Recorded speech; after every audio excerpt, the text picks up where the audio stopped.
Hey, what's up, everyone? This is your co-host Xavier, and welcome to episode 1 of the CybrClub podcast.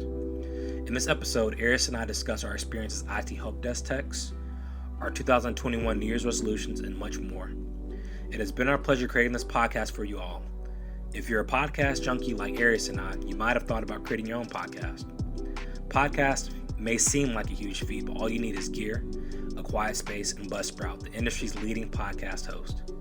Buzzsprout gets your show listed in every major podcast platform, and you'll even get a great-looking website that contains detailed analytics of your audience. Podcasting isn't hard when you have the right partners.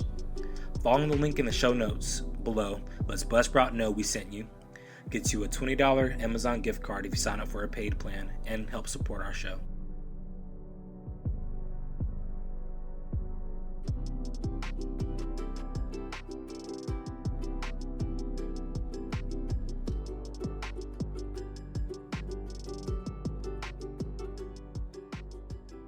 How was work today? That was fine. I just had some issues logging in. For some reason, my laptop crapped out on me, but I figured it out. Did a lot. I did. Tickets took forever, man. So many new students. So many new. Go ahead. This is a school job. Full time? This is a school job, right? Yeah. So many new students are coming in and not reading instructions for the, signing up, signing up for school. So they're just. One thing don't work, they lock themselves out, then they come crying to us. So I read a lot about help desk and, everything that goes into help desk. I'm not surprised. A lot. I did. I mean, I kind of did help desk, but it was like help desk like on the larger scale, like of the inside rather than outside. Like, hey, I have this issue. And they go to one person and they come to us. Yeah. I'm very grateful for the position though, but I can see where people get they get salty or burned out and help desk after a while. Yeah. But with me working in customer service so long, I'm so used to it at this point. I dealt with way worse than help desk. I can tell you that. Not help desk, I mean in retail, I'm sorry. I did help desk basically for my church when I was working at. You told me, yeah. I liked it, but it's so hard to just make it make sense, like to get people to understand, like, hey, like I have to dumb it down, Yeah. And that's hard most times. Like I say, some people, when it comes to technology, they're illiterate. So it's, Yep, gotta make it make sense. Gotta dumb it down. I mean, it's not like it's easy for me, but not as hard for like older people in IT. Like older people in IT is like, yo, let me just get this stuff done and then hurry up and go home or something like that. Right. And then really, if you don't get it, I'm this age and shoot, we're all screwed. It's like, actually, life. Like, I mean, you're this person at one point. Right. I mean, still, with me, I guess this is my first entry-level job. There's still so much I don't know about computers. And on top of that, I'm using Mac at work. I never use Mac, really. I mean, I use my girlfriend's laptop a little bit, but that's it. So. Oh, you use Mac? I mean, we use Mac, but some of the computers have Windows 10, and that's where the consistent re-imaging comes in, all that type of headache. But it's all good though, man. I'm learning so much, so I'm very grateful for that. Yeah, I like working on Mac. When I was working at my, help desk job at the church, we used I guess it was like back in Dell. Certain like director level position folks had the Mac Dells and the HPs and all that stuff. So I had to get accustomed to Mac. I had my first Mac at that job. I don't have it anymore, but nah, I don't. I'm not a Mac guy. I mean, I like it. I like the whole ecosystem with Apple and how easy like integrated. So I got my Apple Watch or whatever on my phone. I got my iPad. I got my Mac. Oh, and then Apple TV. Oh yeah.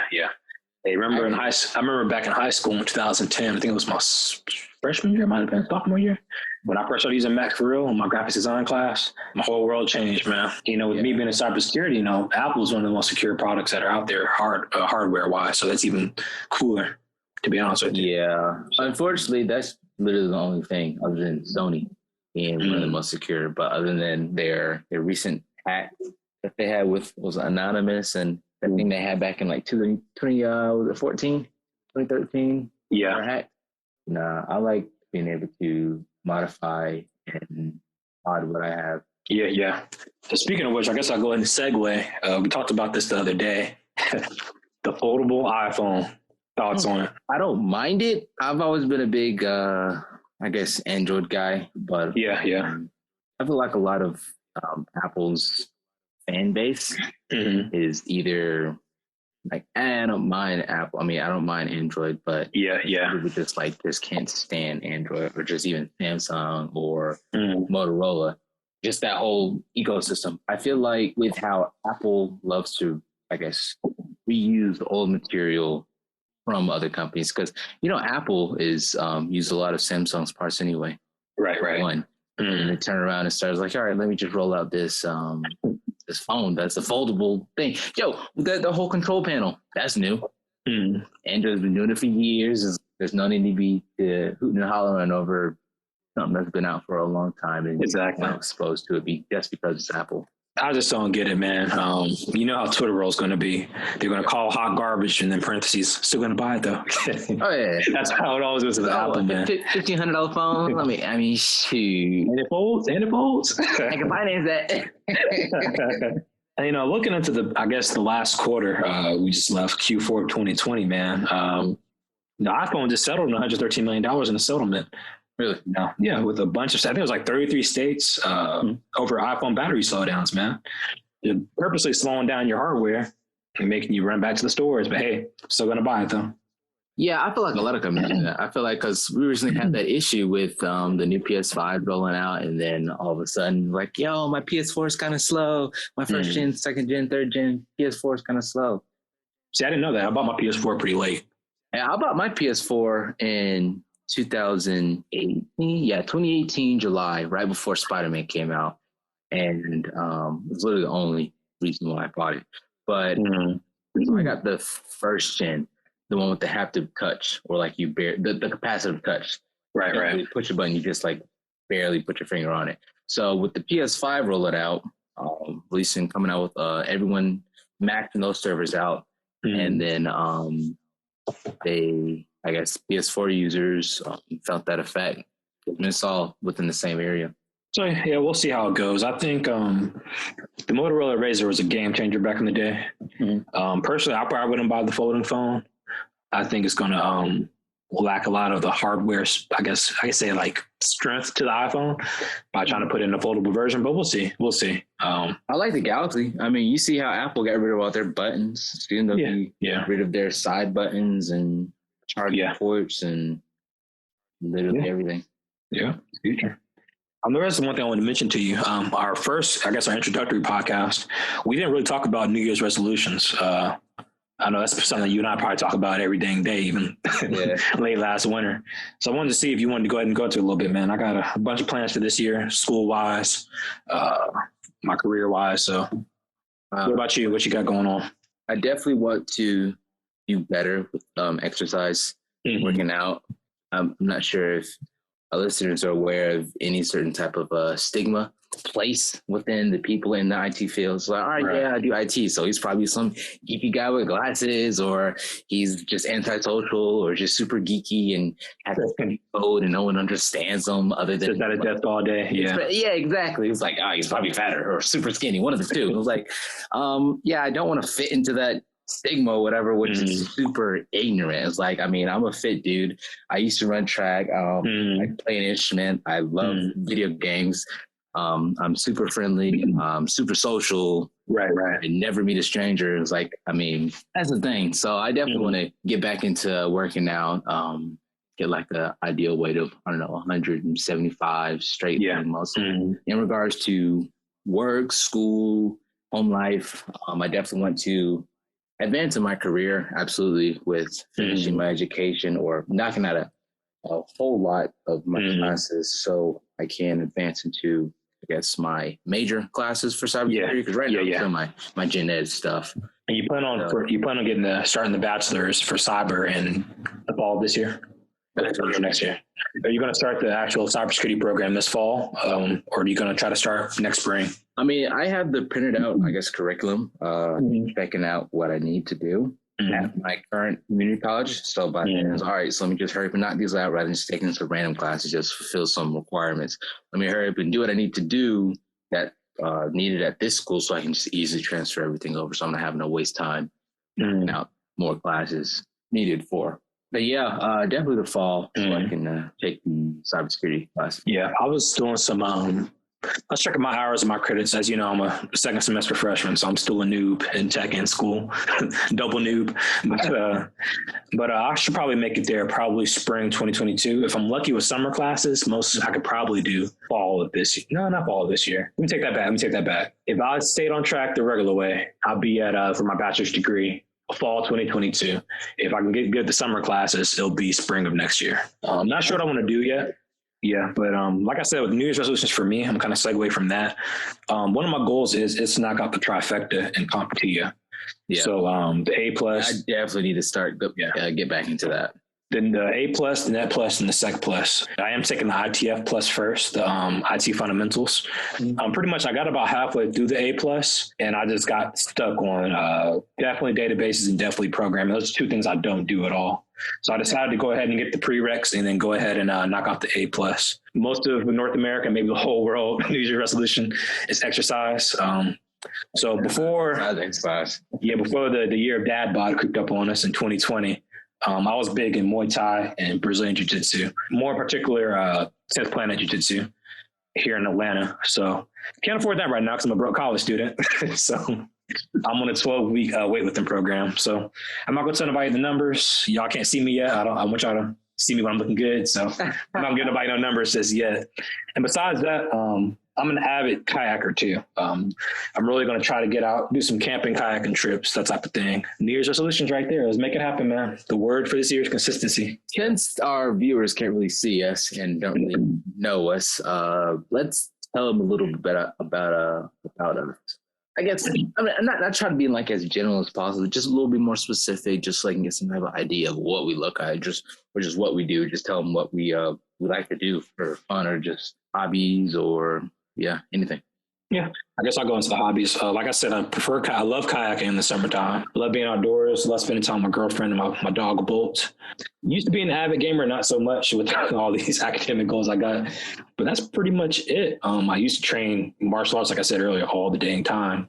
Like I said, the budget right now is not cut out for that. So that's pretty much in a nutshell. I guess I can go more into detail from my career goals too. So for me in cybersecurity, I know cybersecurity is a broad thing. So I guess we could both kind of go into detail of what exactly we want to do. When I graduated out of college, is to either be a SOC analyst for a little bit of time and get into penetration testing. But the real goal is for me to be into offensive security or even purple teaming by the time I get out of college. And for the users that don't know what purple teaming is, that's when you're on the blue team, the defensive side, and the offensive team, the red side. So kind of the dark side versus the force side, or they say in Star Wars. Yeah. The best of both worlds. So so that's pretty much it. Study for me. Cybersecurity is definitely not an entry level thing.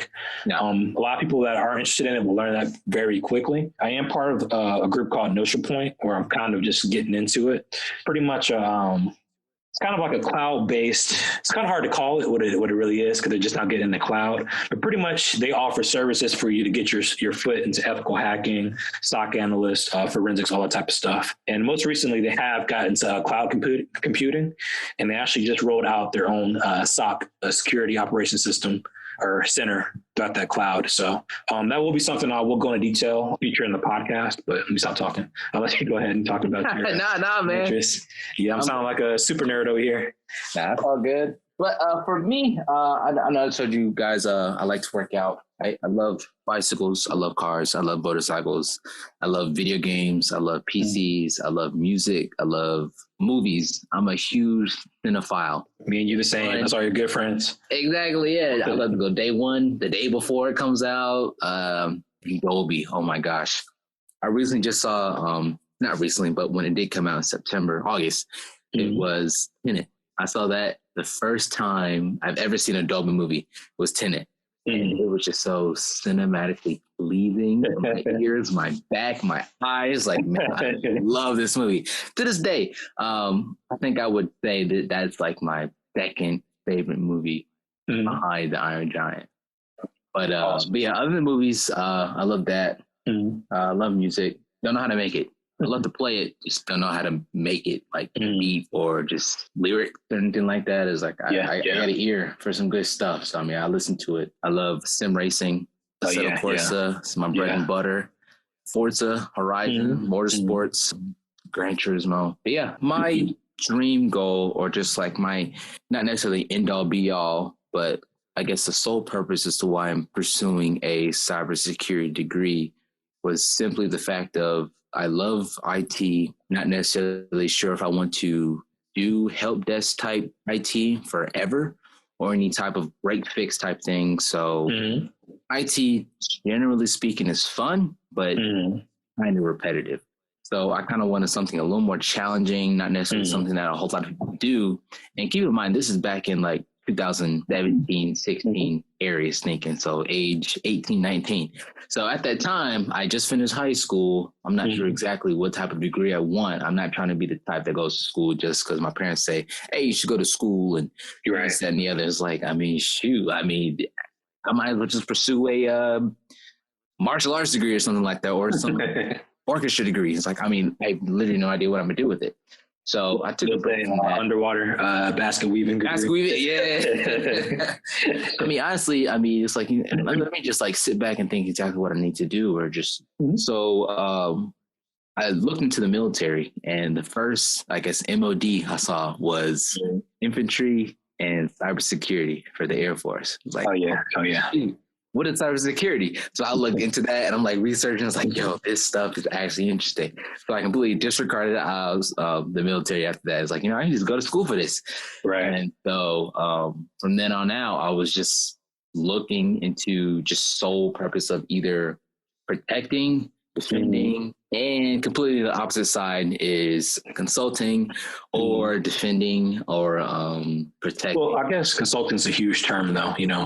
Most people that are in these sales jobs that don't even have a maybe a technical degree, they can still be considered cybersecurity consultants because they know how to sell the product to major corporations. I'm not looking to sell a product. I'm looking more to provide the knowledge that I've learned and acquired over the years of being a college student, and also what I've learned potentially after taking my certs and receiving those certifications to become a certified and degreed consultant for whatever company, and basically only get paid based on what I know rather than what I can do in an office or what my boss can tell me. It's like that. I want to help and I want to teach. Like, I'm a big helper. That's me. I just love to help. So it's like, and that's exactly why I'm taking this path to get into IT. I kind of went into it briefly last episode. This is my third career change. I first started in blue collar. I was a structural welder for the Navy. Did retail for 4 years. I really noticed my affinity towards technology, especially during my management time for 1 year. I was usually the technical guy everybody got to, the guy overseas, whatever you want to call those guys who work for companies overseas, he would call me to go into the networking room in the back room to help him with everything. So as I realized my disdain for retail and realized my love for technology, I had a little bit when I was younger, but I wasn't big on computers like you were when I was younger. That really pushed me. My degree, but I'm sorry, I wanted to go ahead and get that in there, so I won't have to say it again. No worries. So, but yeah, man. So yeah, that's a little bit more detail on us for that. I did have a question for you though. Upon me wanting to create this podcast, like I said earlier, I'm an avid researcher. How do you feel about influencers in cybersecurity or even IT? How do you feel about them being college students and giving career advice? Because I know that's one big thing that you and I are pertinent about not doing until we actually get into our desired roles or close to our desired roles. Yeah. How do you feel about that, man? Because I found a funny YouTube thread yesterday. I'm not going to put it out on the air, but don't put it on blast. Yeah. But I want to have him on the show eventually when we have some more traffic, and it's beneficial for both of us to have him on the channel. But how do you feel about that? About influencers doing that, college students. What type of influence though? What type of, I guess? So he's a cybersecurity student. I think at the time when he made the video, he was a sophomore. Yeah, I want to say the title of the video. You put me on the spot. No. I mean, just basically say like his pretty much only. I think where you guiding them. Like, what are you trying to? What type of advice? Pretty much trying to give. Pretty much telling them how not to get into cybersecurity, pretty much. What are the right reasons? What are the wrong reasons? For someone that has never broke out into the industry before. Because in any other industry, we look at that person like a phony. But, with cybersecurity degrees being so brand new, like I told you last week, there's a college here that just created a whole new cybersecurity bachelor's degree last week. So how do you feel about, since it's new, do you feel any type of way about it? Or do you have an opinion on that? cybersecurity has always been here for one, but just calling it cybersecurity is fairly new thing as of. Well, I mean the degree, like the surge. I mean like the popularity and the surge of the degree. I don't mean like the actual industry. I mean the popularity of everybody trying to move over there because the demand is there.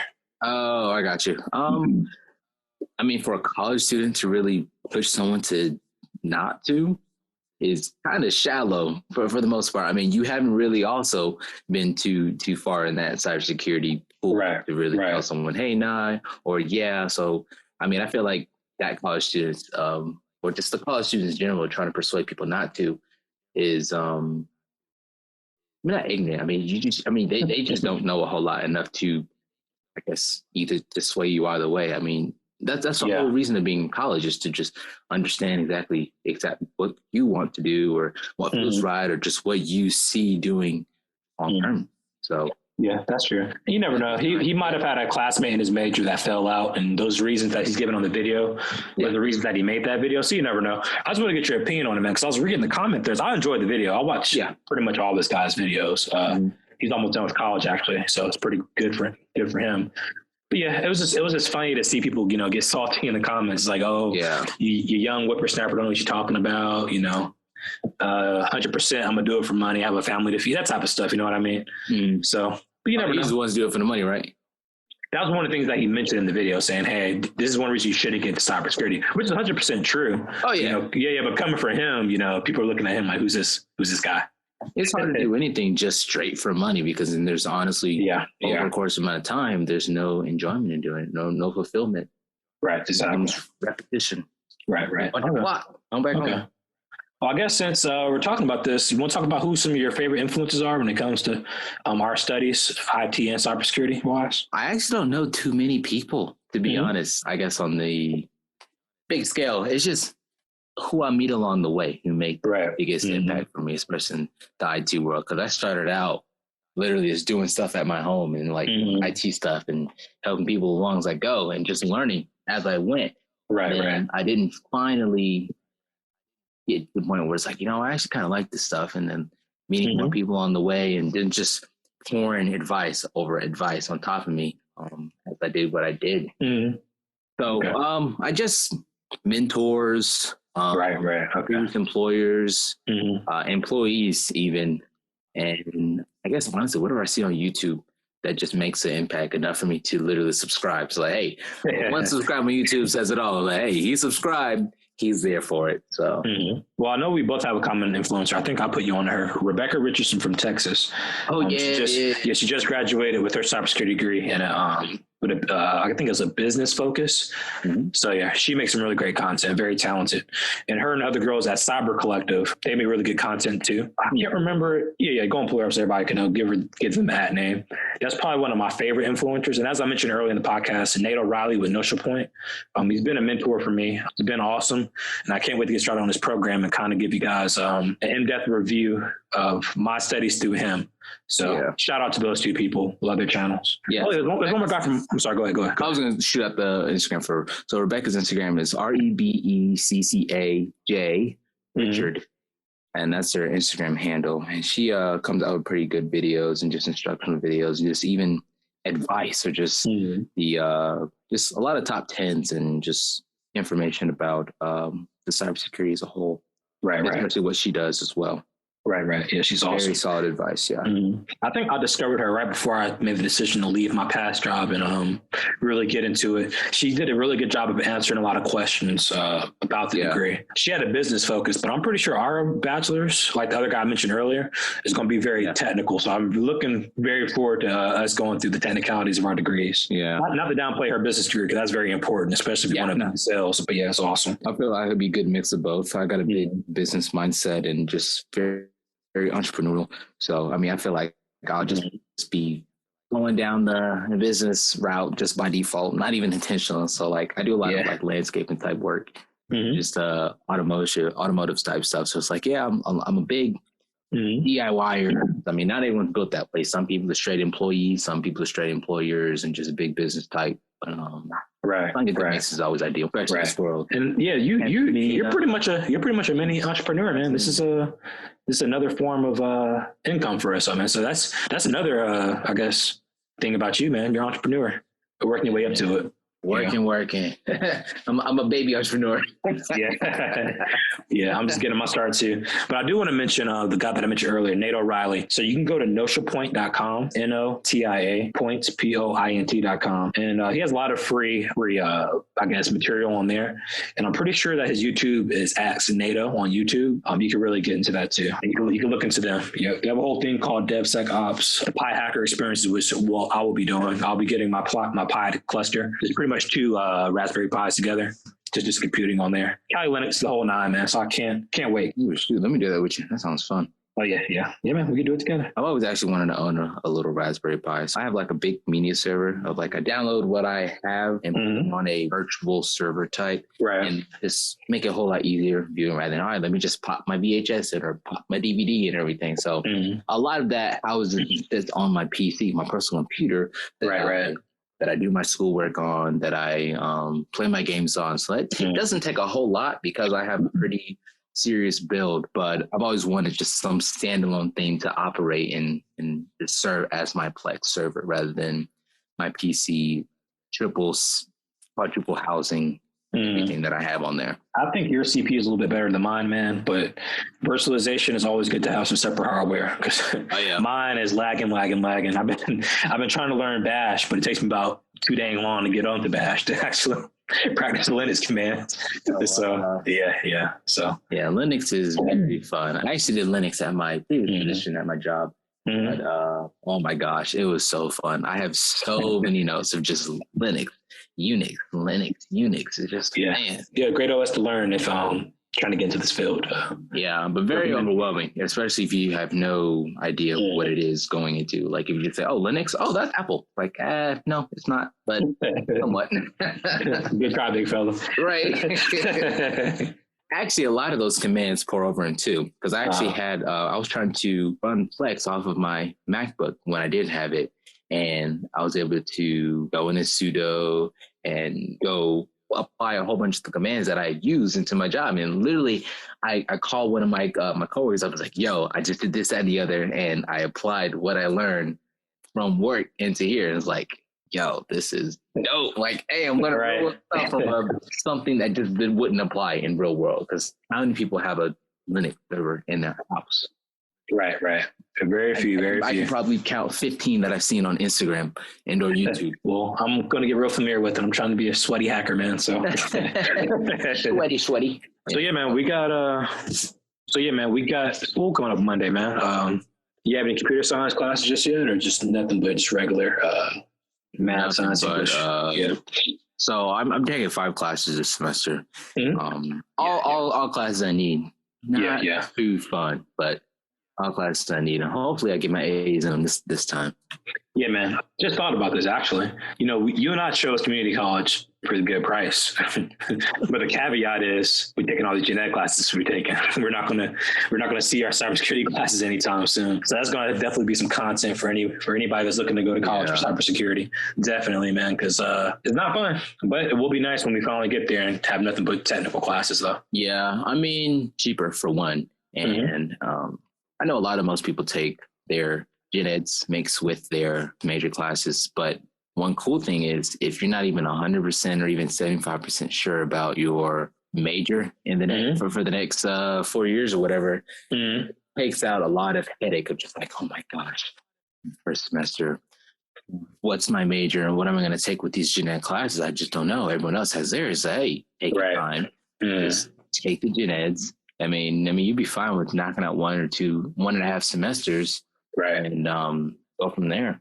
Right. I definitely like the route we took. It's just at the same time, you're always thinking about the end goals to finally get to wherever college we're going to. I guess we're going to the same college. I don't want to say the name just yet, but you know what I mean. You're just always thinking about, okay, when I'm going to get this networking class, when I'm going to, it's especially when finals week comes, all you're thinking about, like, man, I got to make it through here so I can make it to the next step. And one big thing that I always have to remind myself, it's about the journey and not the destination. Exactly. And that's where I mess up all the time. I'm always thinking about the next raise or the... I'm learning the hard way, but I'm going to learn. Journey after destination. And I have to apply it to a lot of stuff. Are you familiar with Amazon? Amazon Workstation, AWS. Yeah, Workstation Web Services. Okay, I don't know what it's called. I know when you go in there, you get workstations though. No, I'm not, but I know that is a very sought out thing to learn. I haven't really looked into it though, to be honest with you. I've probably seen one video on it out of thousands of videos, and that I watched last year. What about you? Are you familiar with it? Well enough. Mm-hmm. So my company, we started rolling that in 2019. So 2019 is when we started rolling into, and they're basically saying like, hey, I'm not telling you should, but I'd strongly advise of you to get some type of cert inside of AWS, Amazon Web Services.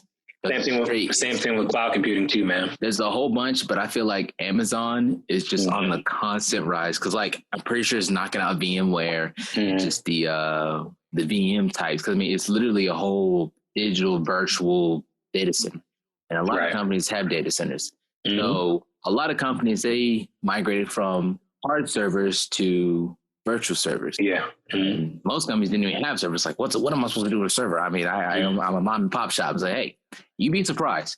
So just having that know-how and just that knowledge and certification, just setting up a VM or even AWS for a company would be a big headache. Or if a lot of people weren't aware of that, a lot of it going further from 2020 on, big AWS. So, and a lot of people are consultants for AWS.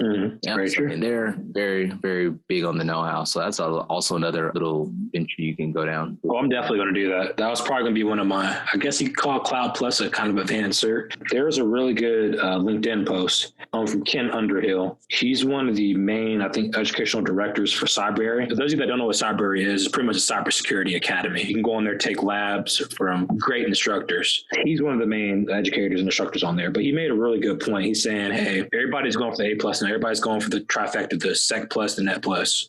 Learn cloud. That's where the future is. Yeah. I'm kind of hacking up what he said, but that's kind of along the lines of what he's saying. And he's one of the biggest influencers in IT, cybersecurity as a whole. So if he's saying that, there's something to that. And just so you guys know, I can kind of go through his certifications for you just so you can understand his knowledge. I don't remember know some of these acronyms, but I know the CEH is a Certified Ethical Hacker. He has a CHFI, which is a forensic cert he got through his college. And he has MSCSIA. I don't know. I'm going to try to figure out what that is.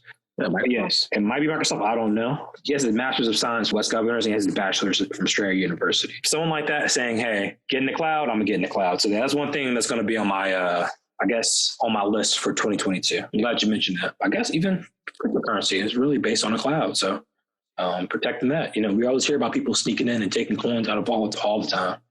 Yep, everything's integrated these days. Yeah, so it just makes it so much easier. Yep. That's why cybersecurity is an important job type. Can't knock it. Well, I guess we'll go ahead and wrap it up, man. This was a great conversation. I look forward to continuing the podcast with you, brother. It's going to be awesome. Oh yeah, absolutely. I loved it, every minute of it. I'm ready for the next episode. It's kind of two sides to one coin, man. We'll be able to help the people that are maybe in high school or just slightly younger than us trying to get their start. And this can also serve as a great thing for any professionals that do listen and give us advice. Check us on anything we might say wrong on the podcast. So it's educational for everybody, man. So I'm very much looking forward to working with you, bro. All right, man. Well, let's wrap it up. And that's a wrap. Thanks to everyone that checked out our very first full episode today. Shout out to our sponsors, Buzzsprout. When it comes to starting your own podcast, you need a great partner. Check out Buzzsprout in the show notes below. We would also like to thank our sponsor, Crisp, one of the best in the business when it comes to noise canceling apps for Zoom or Google Meet sessions. You can check them out and support us down below as well. Thank you guys. We'll catch you next show.